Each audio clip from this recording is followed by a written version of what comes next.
हाँ तो भैया लोग हम हैं मैट्रिक के विद्यार्थी। अब परीक्षा नियर आ गई बा तो जे पढ़ल लिखल है ओकरा तो पते हो कि जब परीक्षा नियर आ जाला तो विद्यार्थी लोग का सारा देवी देवता याद पड़ जाला। बस वही सिचुएशन हमार बा। अभी छठ के दिन बा तो हमहू छठी मैया से परीक्षा पास करे के विनती करतनी। तो सुनी लोग। पड़ल बा परीक्षा छठी मैया दीह पास कराई, दीह पास कराई।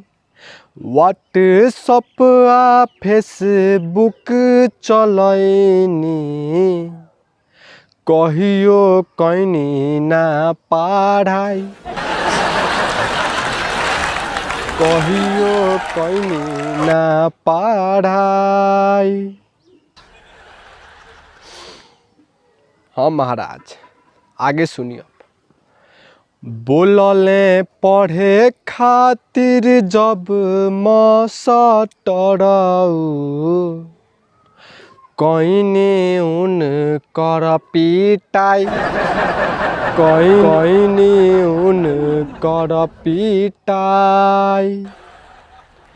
अब देखी के किताब छठी मैया हमारा आवेला रोआई, हमारा आवेला रोआई।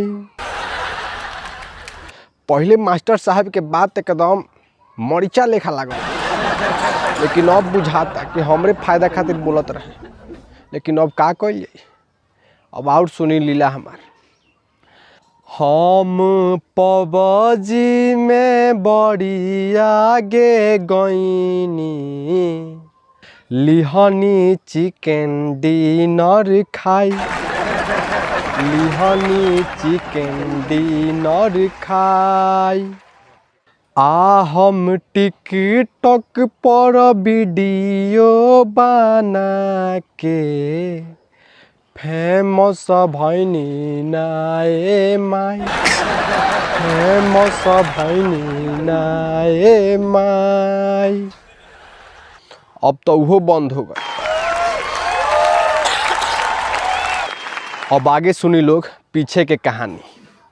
हम कोचिंग कोचिंग साइकिल घुमा के खाली कईनी लड़ाई, खाली कईनी लड़ाई।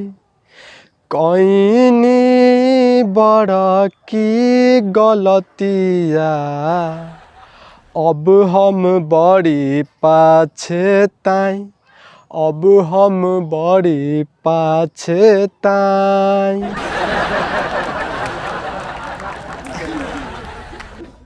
पड़ल बा परीक्षा छठी मैया दीह पास कराई, दीह पास कराई। व्हाट्सएप आ फेसबुक चलैनी कहियो कैनी ना पढ़ाई, कहियो कैनी ना पढ़ाई।